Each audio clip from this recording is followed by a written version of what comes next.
Looks like we have some folks who are joining us. Thank you guys for being on time. We're going to give maybe another minute or so, and then we'll get started, a minute or two. So please bear with us here.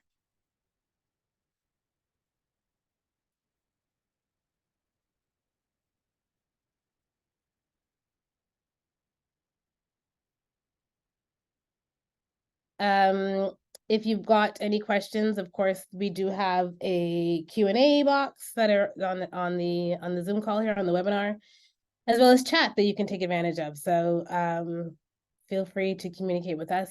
At the end of our webinar of the town hall, we have assigned some time for Q&A, and we will handle any questions that we have at that point. I will be watching the chat, so if there are any current or pressing things that come up in the chat, I'll be able to address those as we go.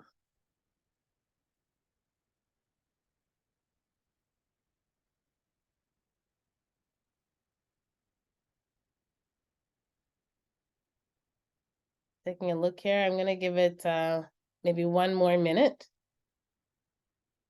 I'll start at 7:02. Give folks a chance to get in. We are recording this session, so if you had someone in mind that you were hoping would be able to join us, but they're not here currently, we will be able to share this video and with you guys probably by the end of the week. So you'll be able to syndicate it and share it with your friends and so on.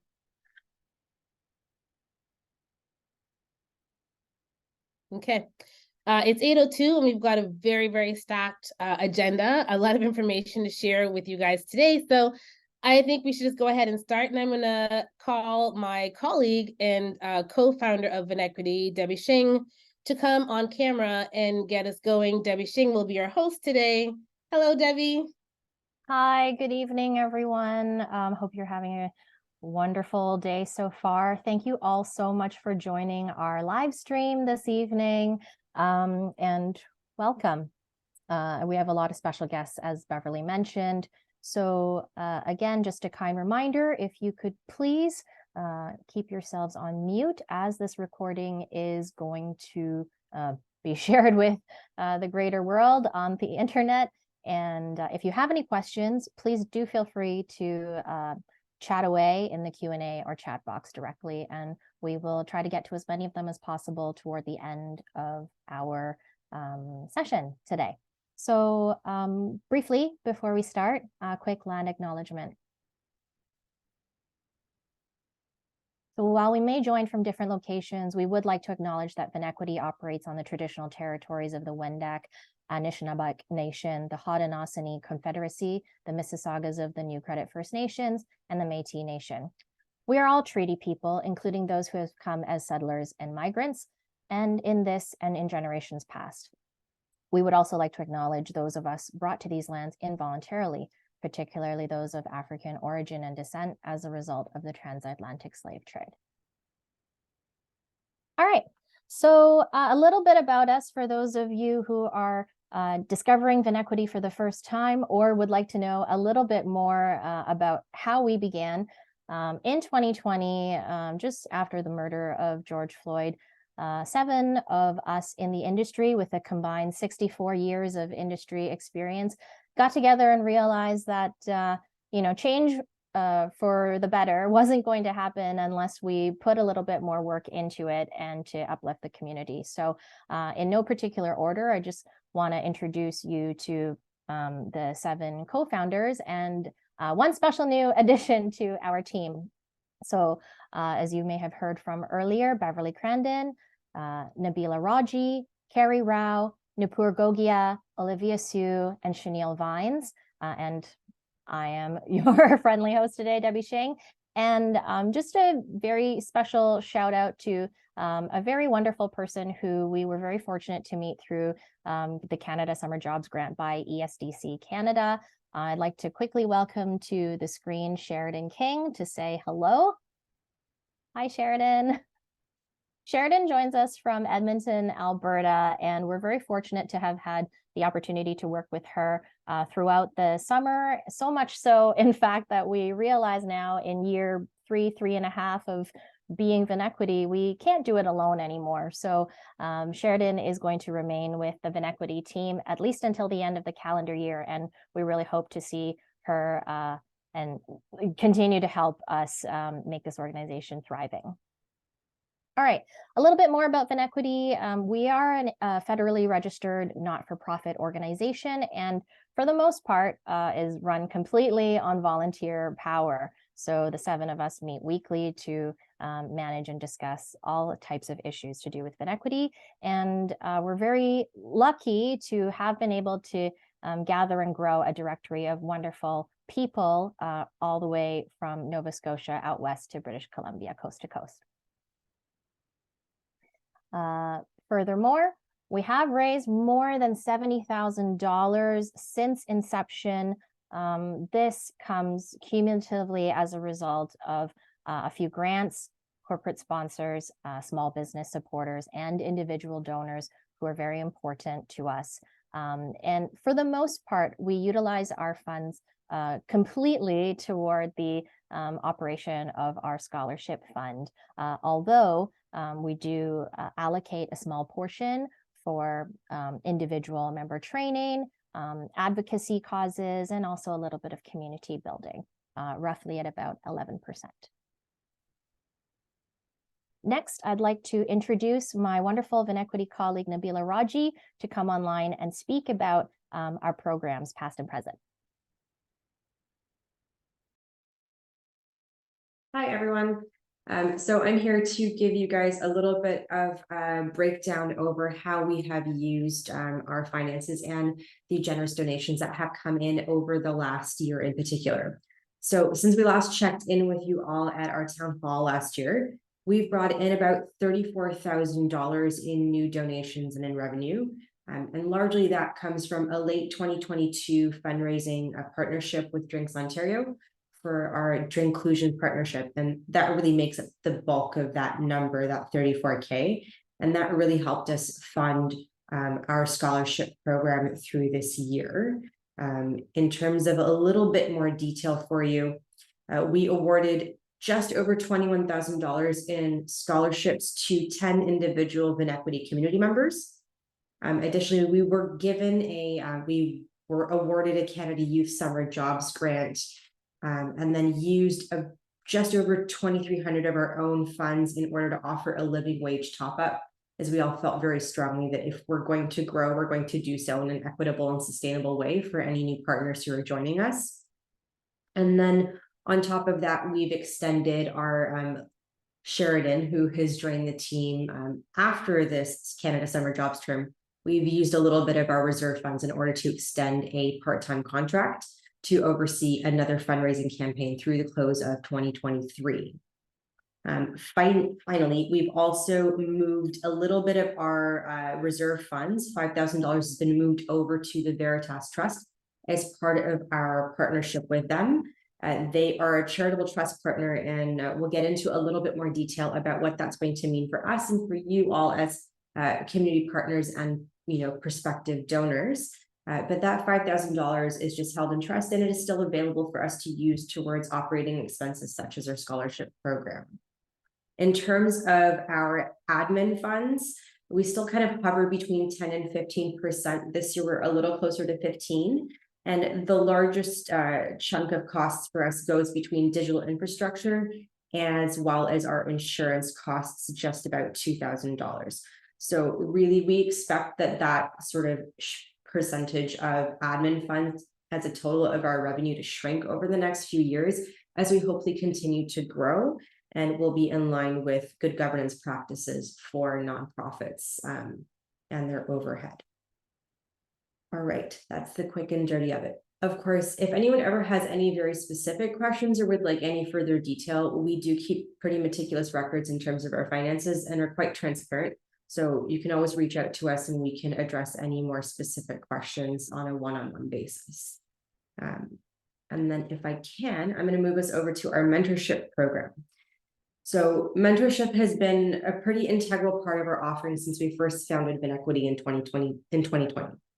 Each of us as co-founders have experienced the benefit of, a meaningful mentorship relationship and how much that can help. We really feel that mentorship can fill the gaps between education and practical experience. It can help you see a clear pathway forward for your career and empower you as you navigate the obstacles that naturally come up during the course of your career. So since we've launched our first mentorship term in 2021, we've completed 3 mentorship series now. Our first 2 were 6 months terms. And then in this year, 2023, we opted to move to a 1-year term, given the feedback that we had from both our mentees and mentors, a desire for a little bit of a longer term to allow them to think more strategically, to build more of a rapport, and to kind of really hit some of those goals that they set out at the beginning of their term. So far, we have had 38 mentees complete the program. It's really focused on one-on-one support.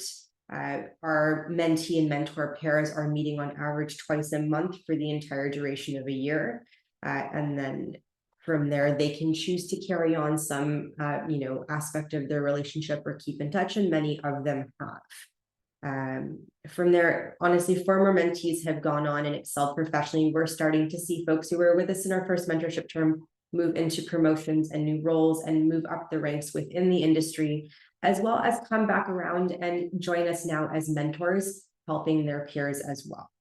I could go on and on about the positive feedback that we've heard from participants, but I think it's best to hear it from the mentees themselves. So if I could, I'd like to invite Kirsten Mayers to join us on camera, and she'll share a little bit about her experience as a current participant in our mentorship program.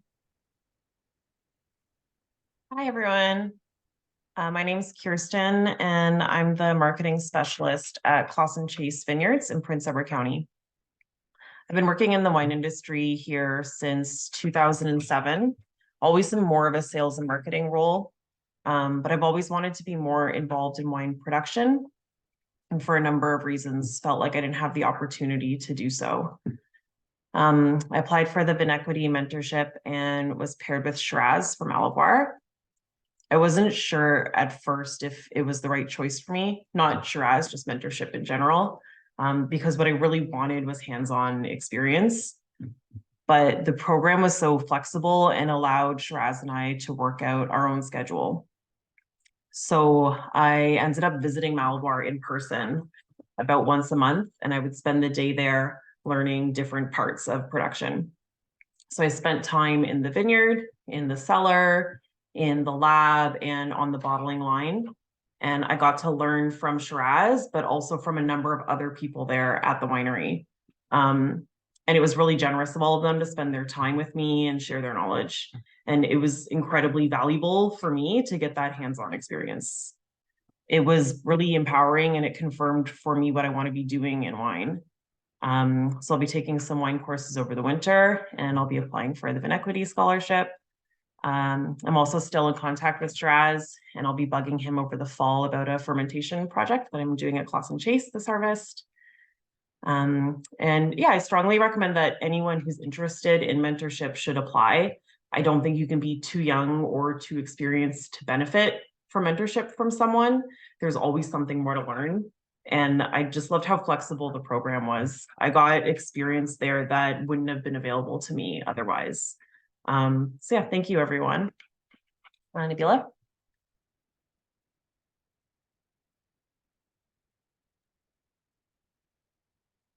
Thank you so much for sharing a little bit about your experience here. That's all very exciting for what's coming up next for you, Kirsten.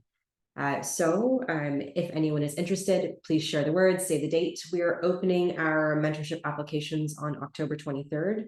They'll close at the end of October, and then we will make decisions at the first week of December and notify any and all participants who've applied. And Debbie, I think that's back to you.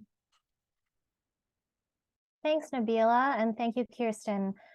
So I'm standing in for Chenille Vines this evening, who is the co-founder that manages the day-to-day of the scholarship program. And I just have some Coles notes to share with you about some of our amazing achievements unlocked this past year.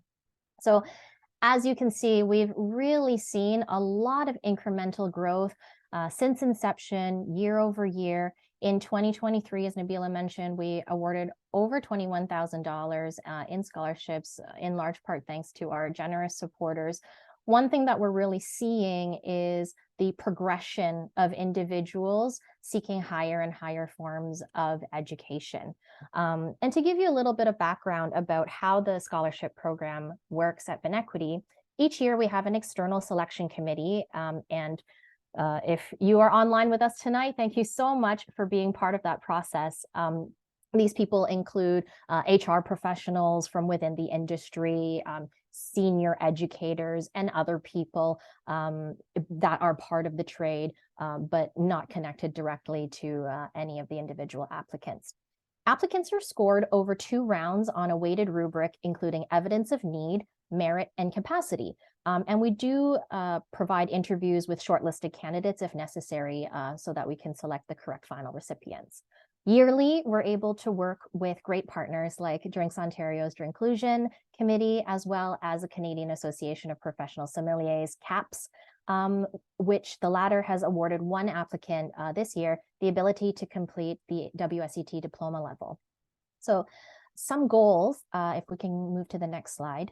Some goals that we have for 2024 include improving accessibility. So for example, for people that need to use a screen reader or magnification purposes, we would like to make this process easier for such people.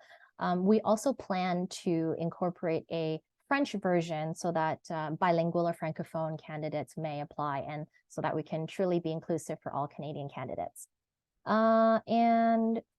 Finally, last but not least, we would also like to plan for accepting scholarship applications in mediums other than text, so that folks who maybe aren't as accustomed to writing can submit their application in different forms of media, such as audio or video. And that's something that we're working on. Eventually, once we have a little bit more structure in place, we will be hosting a workshop to help applicants with these forthcoming changes. So I would like to introduce a really wonderful scholarship recipient from 2023 to share the stage for the next few minutes so that she can talk about her experience. Ellen Lainez is a wine educator and consultant based in Toronto. You may know her online as the Wine Consul. So please welcome Ellen to the stage to speak about your experience as a Vinequity Scholarship recipient. Thank you, Debbie. So nice to have you. I hope you can hear me well. Thank you so much for the opportunity. I actually I'm very excited to say that I was looking forward to an opportunity to expand my knowledge in wine. I believe that diversity in wine industry is important, and I proudly represent the few Latinos in wine in the city, and that is kind of like a breaking down a barrier, you know, to contribute a more inclusive wine industry. So I won one of the scholarships, so thank you, Vinequity, for that opportunity, and I enrolled into the French Wine Scholar program. I mean, for me, it was kind of like at the beginning, yes, I want to do and complete the trifecta. You know how it is with the Wine Scholar Guild. I find the diploma, for example, super extremely challenging for me to pursue because I don't have the time, because I have a few projects that I'm going through. So the French Wine Scholar is kind of moving me from that idea about French wine that I used to have before, French wine was like math, because that's the way I always saw it. Super challenging, super, you know what, I'm going to pass, but I'm not going to be super higher scores like in another subjects, right? So that's what I was thinking at the beginning. But at the same time, the French Wine Scholar is allowing me to kind of go in depth with the culture, with the French culture, and I love history. I'm a history geek. I love that, and for me, that's super important. This is going to allow me to continue with my networking opportunities and also continue with my passion about wine. I'm a wine educator. I'm pursuing to become a wine educator eventually, like a proper certification under the WSET and the Society of Wine Educators. So I'm a mom, so I face a few challenges there. So the timing, sometimes the ability to commit to something, and the Wine Scholar Guild gives that flexibility, right? Yes, so that's something that I wanted to say and share. Definitely, I will say the Wine Scholar Guild gives that opportunity, flexibility, taking my time, prepare as much as I can, so I don't memorize things to forget. It's something that I'm learning, and now I'm having the ability to give that back to hospitality workers that need to learn about French wine. So I'm also practicing what I'm learning at the same time. So I'm very excited about that. So thank you so much for that, for the time. Thank you so much, Ellen. Appreciate you sharing your story. Next, I'd like to introduce someone who has come through Vinequity Scholarship Program and is also now starting to give back to this wonderful network. And then after this next guest speaker, Olivia Sue will join us to speak about strategic partnerships. So first of all, let me introduce Seema Pal. Seema Pal is a certified sommelier based in Winnipeg, Manitoba. She serves on the board of CAPS Manitoba and is competing this November in the Best Sommelier of Canada competition in Halifax. So please welcome Seema to share her story of being supported through her studies by Vinequity and who is now helping the community back as a mentor in our mentorship program. Hi, everyone. So my name is Seema, and I've been part of the Vinequity mentorship team for about a year now, just under a year. I just want to share a little bit of my story, and I apologize in advance if I sound a bit awkward. It's always awkward for me when I'm talking about myself, but I'll do the best I can. So the past 18 years, I have been a math and science tutor for high school and university students. I came across, just stumbled into the wine industry when I took WSET level 3, and I had no idea what I was getting myself into in terms of more of a lifelong journey. I had no idea at the time. So after I finished WSET level 3, I decided I wanted to take the diploma, which I finished in 2021. I completed the CAPS Sommelier diploma in 2020. 2022, I took the French Wine Scholar and I got highest honors in that. Soon after finishing those programs, I became a WSET instructor just through a local school here in Winnipeg, Manitoba. And in 2021, I was the lucky recipient of the Capstone California Scholarship, and there was 10 people awarded in all of Canada for that scholarship. So I was feeling pretty lucky then. And I also, in that same year, I was awarded a scholarship through Vinequity. So thank you so much for that. So right now I work as a wine writer for a wine blog. I'm on the marketing team for Opinion Canada. As you probably saw when my camera was on was turned off. And for the last month and a half, I started a new position as a social media and events manager at there's a store called the Wine House in Winnipeg. So that's what I'm doing now. And in May, I won the 2023 Best Sommelier of Manitoba competition, and will be competing in November for nationals. So I'm so excited. So it'll be my first time there, and I'll be meeting people, which is going to be I'm sure my favorite part of it. I'm also the director of operations through CAPS Manitoba. And lastly, a very rewarding role, I'm a mentor to a very lovely woman in Halifax, which when I go to Halifax to compete, I'll be meeting up with her just to meet her. And that has been so fulfilling, and it's been so nice to connect to other people who express the same difficulties that I have been facing. So in this wine journey, it was not without struggle. As someone who was started in this industry in my late 30s and early 40s, it almost felt as if I was on the outside looking in. I came into an already established field when most of my classmates when I took the CAPS program and the WCT courses, they know each other, and they are already part of the industry. They were working for wine companies, so their financial struggles weren't the same as mine, as I had to, like, I funded my own education, which was very hard, because these, like, the tuition for the CAPS program and the WCT diploma were, pretty steep. So I was working full time as a wine tutor at the time.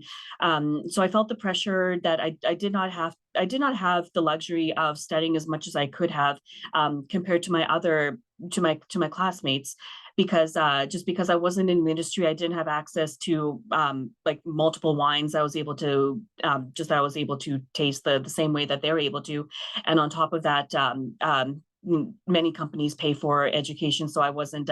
So I did feel the pinch. So when I was awarded the scholarship through Vinequity, I used it towards the CMS program, which is I just took the intro course through them. So, but it gave me something much more than that. It gave me a sense of hope and realization that I was worthy of something more. And it gave me an overwhelming sense of appreciation that I wanted to give back to just the organization and to the community.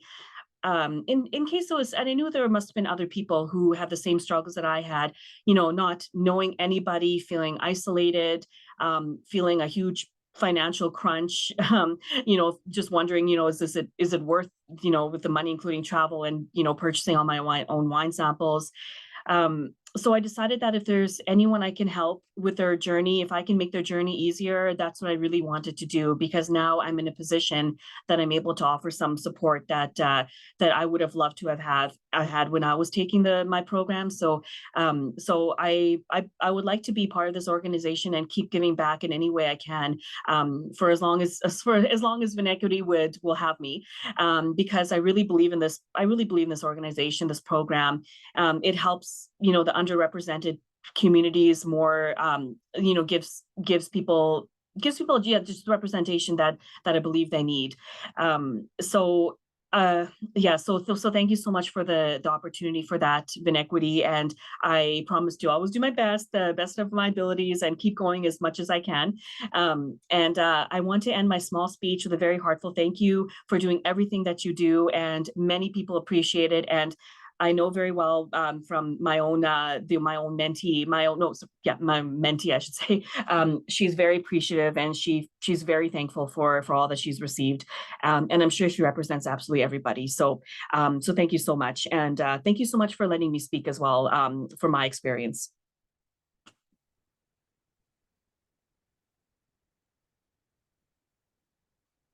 Wow, thank you, Seema. That was amazing. And thank you, everyone, for sharing your stories. We're very proud of your success, and thank you for inspiring us.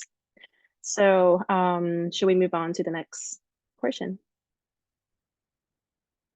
All right, well, my name is Olivia. I'm here to give you a quick update on the world of strategic partnerships. Our partners are the reason we're able to give out multiple rounds of scholarships. 3 to date, execute mentorship programs, run community events, and grow our wine community in the BIPOC world. So needless to say, our partnerships comes in all sizes. In addition to our heavyweight ground crew level donors, we also want to thank our community level supporters. Well, in fact, a big chunk of our operating funds come from private individuals, independent companies, our community, and also recurring donors of all sizes. So thank you for your support. Now, among our many supporters, there have been some key strategic partners over the past couple of years that we want to give a shout out. So thank you, Drinks Ontario, for being so committed to bring a diversity of voices to our industry. And in 2020, Drinks Ontario formed Drinklusion with the support of Vinequity and the LCBO to increase diversity, equality, and inclusion in our industry through 3 things: scholarships, career builder program, and the Drinks Ontario member resources. We really appreciate their support. And also a shout out to Pelee Island Winery. Next slide. We are going to our 3rd year partnering with Pelee, and each year they have been coming up with many creative ideas to support our initiatives in scholarships and community building. and we really cherish our relationship with them. Here's a photo from one of the events that we supported them at in the Peavey Island Winery last year. Next slide. And today we are honored to have two partners on the call with us from CAPS Ontario and Purple Teeth Consulting. They will speak about their involvement with Vinequity and what it means to them. So now I'd like to introduce James Peden from CAPS Ontario. James is the Director of Operations at Liberty Entertainment Group and the President of the Canadian Association of Professional Sommelier Ontario chapter. So take it away, James. Well, thank you. Thank you so much, Olivia. Honestly, it's an honor to be on here with everybody. And it means a ton to me and everybody in my organization. First off, Stephanie Guth, the Vice President of CAPS Ontario, sends her regrets. She's still traveling and was unable to make it. And for everybody that doesn't know about our organization and what we are, the Canadian Association of Professional Sommeliers has 6 chapters. And I represent Ontario in this one, and we're a nonprofit organization for sommeliers, wine service professionals, hospitality workers, and just wine enthusiasts all over the country. And our board is made up of 8 women and 4 men from Ontario, or all over the province. We have like sommeliers from the floor, wine educators, we have wine agents, and like everything sort of in between. And our primary function is to certify sommeliers and push the wine industry in Canada forward in a more futuristic way to include diversity and new initiatives that I'll get into in a second. But we also run wine competitions at a provincial and national level and push people towards the best sommeliers of the Americas and then to the world. And we also we run educational seminars, and we help people get employment opportunities and make sure that we can generate enough money with our fundraisers and competitions to sponsor people's wine education, because I've seen it come up a few times already in this call that it's quite a financial endeavor to. It's a very expensive career to pursue. So the more we can do to help people, the better it is for our for the wine community in the long term. And right now, our membership is not just our own. Like, you don't have to be a CAPS certified sommelier to be a member. We have CMS sommeliers, we have WSET students, and any other internationally recognized certification. Our members span everything. So it's really more of a wine community, not just our organization. And I figured this would be a great place to explain sort of why I joined. I joined the board in the CAPS in 2019, and it was right after that time when I saw the quartermaster sommeliers had their scandal, and it was all sort of brought to light how twisted the industry could become and how sorely needed we needed true leaders and people trying to inspire like real tangible change from everywhere, from education to certification to the workplace. And as I was preparing to walk away from CMS, just because it was hard to align myself with them, I was approached by CAPS and spoke to my wife and realized, like, use this as a platform to actually change something instead of leaving something that was just so clearly broken. And right when I started to do that, I was teaching in a wine school, and one of the students in one of the classes ended up being Beverly from Vinequity, and I got to meet her, and she informed me about this fantastic organization, and it just sort of started to grow. And I just saw, I almost immediately realized like how these two nonprofit organizations can really help one another out. I know we're trying to push forward into the future and increase the diversity and the presence of both every gender, and as well as members of the BIPOC community. They're clearly like massively underrepresented in almost every wine position in the country. And myself being a 40-year-old Caucasian man is not exactly the voice of diversity, so I figured we should best seek partners that could really help us make things happen. And I can't thank Vinequity enough for building this bridge between our organizations and allowing us to really progress forward. Because really, our organization has 3 main focuses right now. And one of them is bringing diversity to the profession and guiding the wine trade forward in a much healthier, more progressive way. The one things to watch for to do that, and I really want to get the BIPOC community engaged in everything that's happening and everything we're pushing for. So watch, for our boot camps and training seminars and everything that we're going to sponsor, and we're going to use the funding that we've raised from things like the CAPS Cup, the blind tasting challenge we just did, so that we can fund these seminars for free for sister organizations like Vinequity. And they'll start, and we're going to lead people all the way up to the Best Ontario Sommelier competition in November of 2024. But I want it to be approachable to everyone, because not everybody has all those inside connections, or a friend who knows this, or someone that can get me into that. It needs to be open to everyone in the wine trade. So I really hope that our organizations can mend together and really pave the way for every single person in the wine trade, and even people aspiring to enter the wine trade, to get all of these opportunities. And the second is something I feel very passionate about.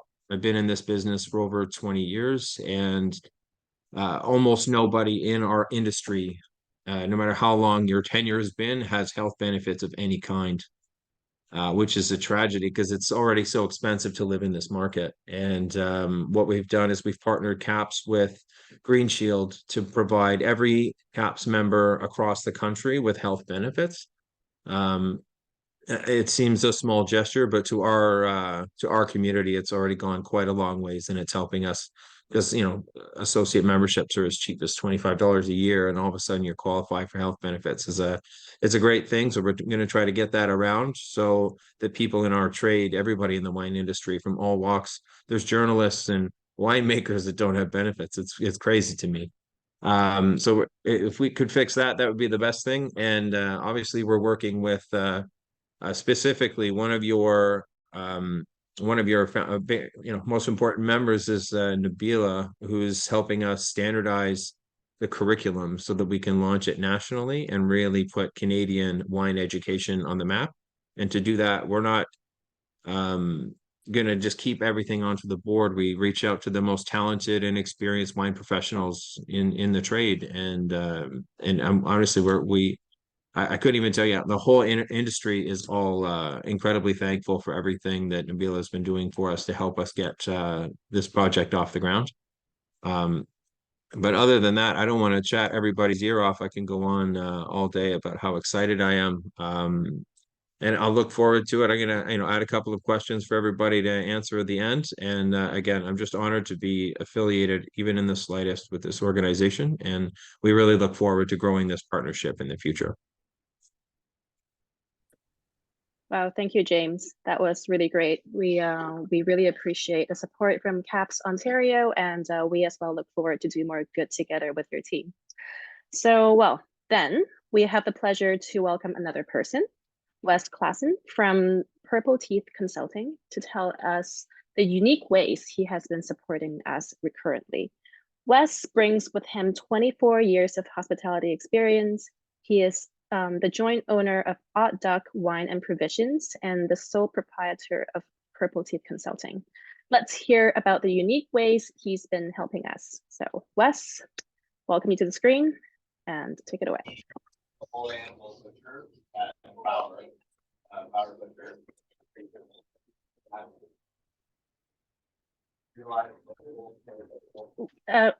Wes, I think oh, here you are. You see me? Yep, perfect. This is great. Okay. Awesome. Yeah, thanks so much for having me on tonight. Currently, I'm at the restaurant, so if there's a bit of background noise, that's why. Yeah, I couldn't be more excited to be here chatting with you. It's a huge honor. Yeah, I'll keep it pretty brief, but why I'm so excited to be here is I feel like the opportunity to continue to push myself to the back and allow more people that don't look like me, that aren't the stereotypical white cis Caucasian male. My goal is to endlessly, as long as I'm still on the floor working in a restaurant, as long as I'm still working in wine, is to give other people opportunities wherever I can, however I can facilitate that or make that happen.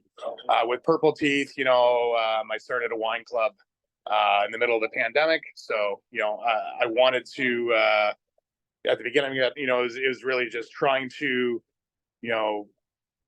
keep my ADHD self moving and spread the news of great wines and producers out there. But naturally, the more and more, and it happened right after George Floyd. Similarly, to the same time where Vinequity started, I naturally did a lot of self-reflection, and the biggest thing that was on my heart is, to whom much is given, much is required. So once you continue to unlearn all those things, where I just felt like whatever I can do to help other people who aren't starting naturally at the same level that I had the extreme privilege to be able to start at. My schooling was paid for years ago, and of course I'm grateful for that, but I also see, again, and state the extreme privilege of that. And since Purple Teeth, really tried to interweave that the sense of urgency and importance of showcasing other voices in wine. So with my wine bar that just opened early in June, I'm gonna go outside here just in case it's a little too noisy in here. But the importance of really interweaving that into what we do here on the floor. So we're a zero-tip model restaurant. If people want to leave gratuities, we have built into our POS system options for equity donations. All of our staff are who are hiring here are, it's a different workplace based on a lot of similar inspiration that in chatting with Beverly and chatting with Debbie, and just listening and unlearning of what was been going on in hospitality. My business partner and I, before while I was still doing a lot of Purple Teeth stuff, still am a bit, but now that Odd Duck is a reality, it's like, how can hospitality be different, right? Similar to what James was saying,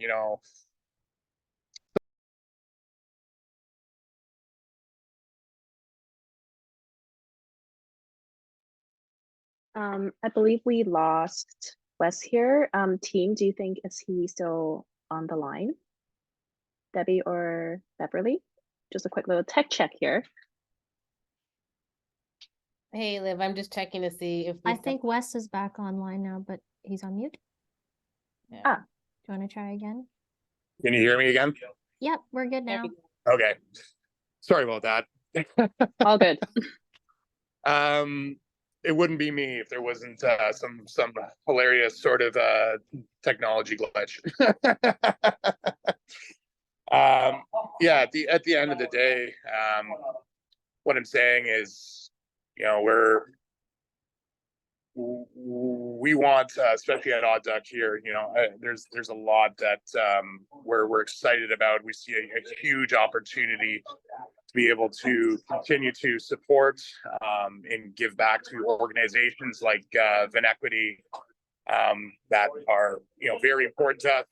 It's something we talk to our guests about all the time.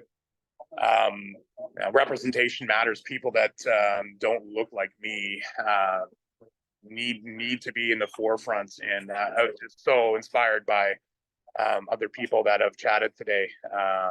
So yeah, that's it. You'll see me around for a long time, whether it's through Purple Teeth or Odd Duck. But again, we're honored you have me on board here. And I know I'm a small fish, but I also know that everything matters at the same time. So I appreciate it.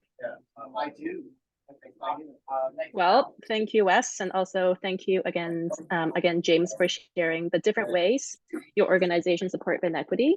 We encourage the audience to learn about their organizations after this session, and we also hope their initiative will inspire other entities to join our community. Well, again, I cannot emphasize enough that it is because of the organizations like Drinks Ontario, Peely Island, CAPS Ontario, Purple Teeth Consulting, and the many organizations and individuals who support us, we're able to do what we do, and we're only just getting started. So from the bottom of our hearts, thank you. Now I'd like to pass it over to Napur Gogia to tell you more about our advocacy program. So on to you now, Napur. Thanks, Liv. Really excited that I could talk about something that's very near and dear to my heart, and also very near and dear to Vinequity as well. So advocacy is a really important aspect of what we do. It's about changing the demographics of our industry. While we don't have any stats specifically on Canada, we know that less than 15% of the US wine industry is BIPOC. And then if you start looking at different echelons of management, I would imagine that that number becomes very small indeed. I did try reaching out to the LCBO to find out their diversity stats, and strangely enough, they never called me back. So, what exactly is advocacy? There's a number of different definitions, but in general, it involves a broad range of activities, whether it's research, public education, lobbying, in support of a cause. And in our case, our cause is ensuring both the representation of, along with the fair treatment of Black, Indigenous, and people of color in the wine industry. And that includes every facet of our industry, whether it be working in vineyards, to restaurant floors, to working on trade or education. So to that part, we've been involved with a number of different advocacy projects through Vinequity through the last few years. We've definitely have a presence, thanks to Liv and others, on socials. We've been lucky enough to have a number of newspaper articles, including in local papers in Niagara, as well as a major Globe and Mail article that was featured earlier this year. We have done features during Black History Month, Asian History Month, Indigenous History Month, profiling issues pertaining to wine and people of color and Black and Indigenous people in the wine industry. We are also in the process of fostering relationships with other advocacy organizations. So we've had talks with Justicia for migrant workers, who are working with some of the Jamaican, Caribbean, and Mexican workers who are working in our vineyards. We've also been very active in different conference presentations. So for example, we have presented at the Ontario Craft Wine Conference for the last 2 years, really focusing on different issues as it pertains to different aspects of representation and fair treatment, including talks about migrant workers, as well as how to enlarge our industry to reach more people, as well as more social initiatives. Lastly, one of the things that we've really been working quite a lot on is an agrodiversity grant. So this is a project that we have been working on for the last 8 months. And what we are hoping to do, and we can move to the next slide here, whoever is doing the slides, is we're working on a project called Increasing Diversity in Wine Project. And the idea is to give a number of participants a 2 weeks hands-on sort of boot camp, as you would call it, in the wine industry. So it would be a series of lectures as well as field visits, and we would focus on everything from viticulture to winemaking. So we are working with the federal government to hopefully get this project off the ground, because we feel that it would be a great way to get people sort of a deep dive into an area that they normally wouldn't have access to, and it would be specifically directed to our consumers, our our client base, that being BIPOC people in our industry. So, and we are always open to new ideas and fostering new partnerships. So if there's anybody out there that has some directions they'd like us to go, we're opening to listening to it.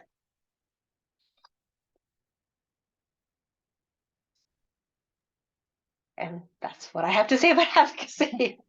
Thanks, Nupur. Appreciate it. It's just one of the many expansions in the works for the medium and near future. So thank you for sharing about that.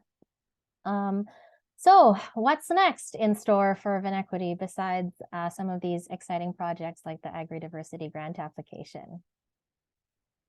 So a few things that we have pinned from our summer founders meeting earlier this year. Things that we'd like to work on include, as mentioned when we spoke about scholarship, improving accessibility for all individuals based on different sense abilities and language abilities, as well as mentioned, a heightened focus on advocacy.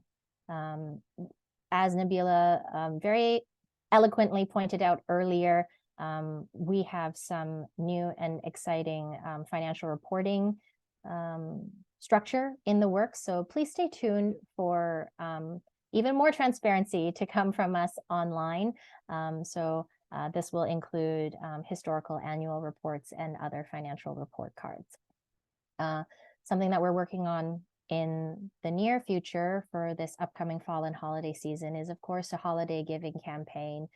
As this time is a time for us to count our blessings and hopefully share them with the rest of the world and the community around us, we will be knocking on some doors to ask for new support and your recurring support. So you will definitely be hearing from us. And in relation to that, last but not least, I'm so happy to announce that something that we've been frequently requested for and had not had a solution, we finally have an answer to. So as of, I guess, this summer, but as of today, if you are watching this live stream or the YouTube broadcast, please know that Vinequity can issue tax-deductible receipts to you for your financial support. If you'd like to know how you can give and receive a tax-deductible receipt or ask any questions about any of these initiatives, please don't hesitate to reach out to us either in the chat box below. There's still a few more minutes to submit a question, or please feel free to contact us online, and I'll restate our social media and contact information later on when we close. But before we do close, I have one last pair of special guests that I have the honor of introducing. And I feel a little bit guilty for burying the lead so deeply into the hour because this is a very important pair of special guests. But nonetheless, here we are, we finally made it. I'd like to introduce Monique Chung and Pete Marshall. Monique and Peter live in the city of Vancouver, situated on the unceded traditional territories of the Musqueam, Squamish, and Tsleil-Waututh nations.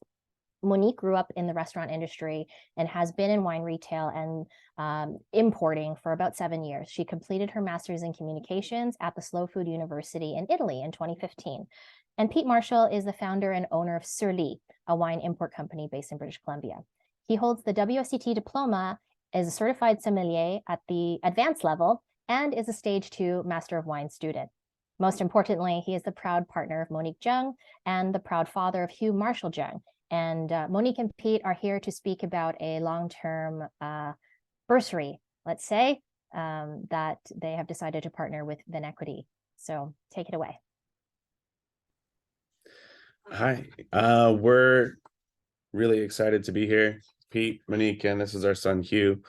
And we've decided to partner with Vinequity to create something that we've decided to call the Marshall Chung Family Scholarship, which is going to be a $5,000 a year scholarship for people, I guess, who are members of Vinequity, that will be distributed by Vinequity, pursuing education at a high level, whether that's WSET diploma, whether that's MW, whether that's MS, whether it's a viticulture or winemaking program.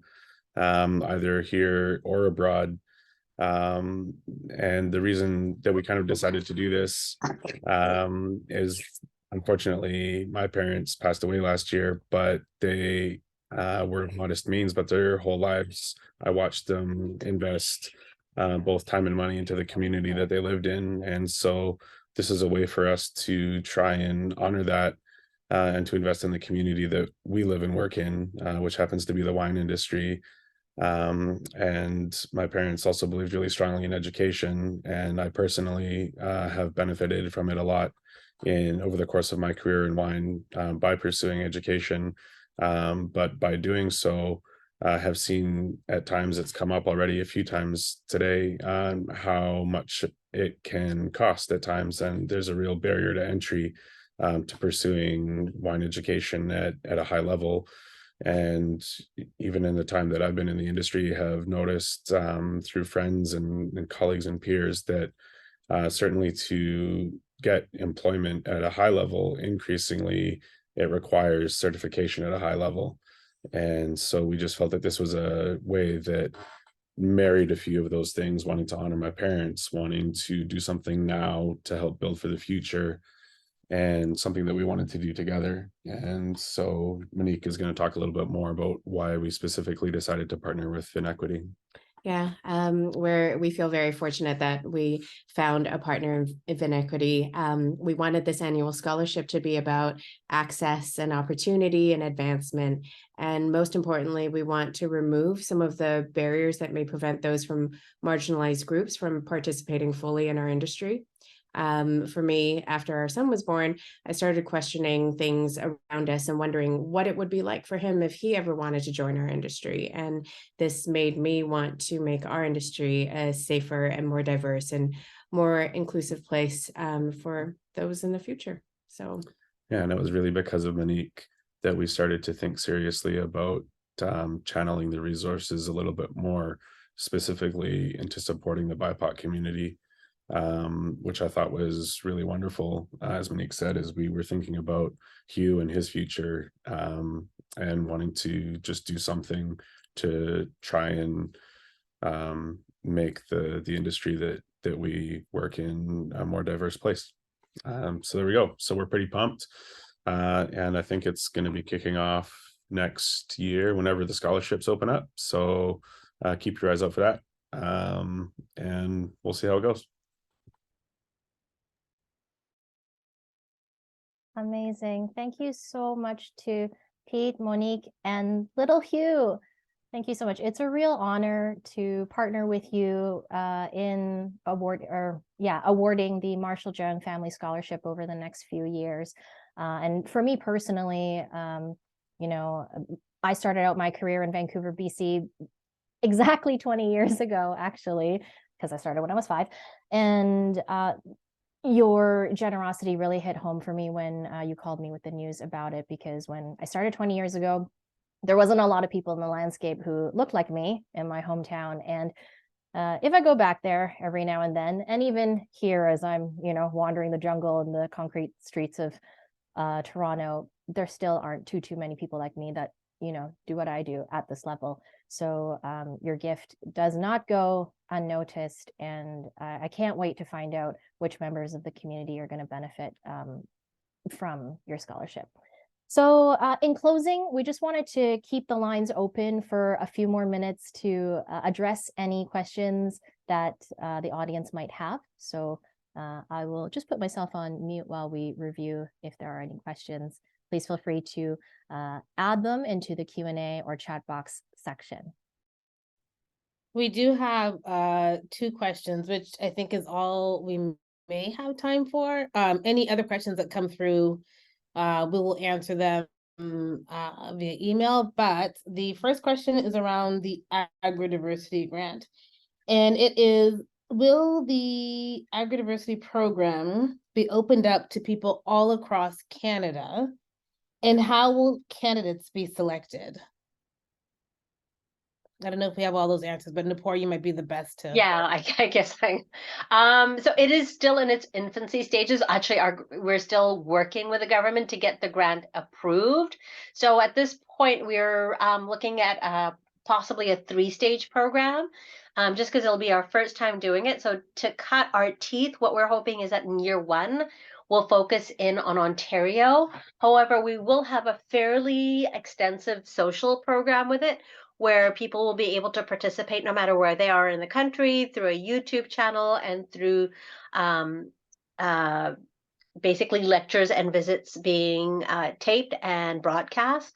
And that what we're hoping is that after, we do year 1, then we expand the program in year 2 and year 3 to across Canada. So we'd like to maybe add BC in year 2. And then at that point, once we open it up nationally, then participants will be, I think we'll have participants from all over Canada, and hopefully in year 3, maybe we can even add Halifax to it, since they're becoming a real hotbed of sparkling wines as well as still wines as well.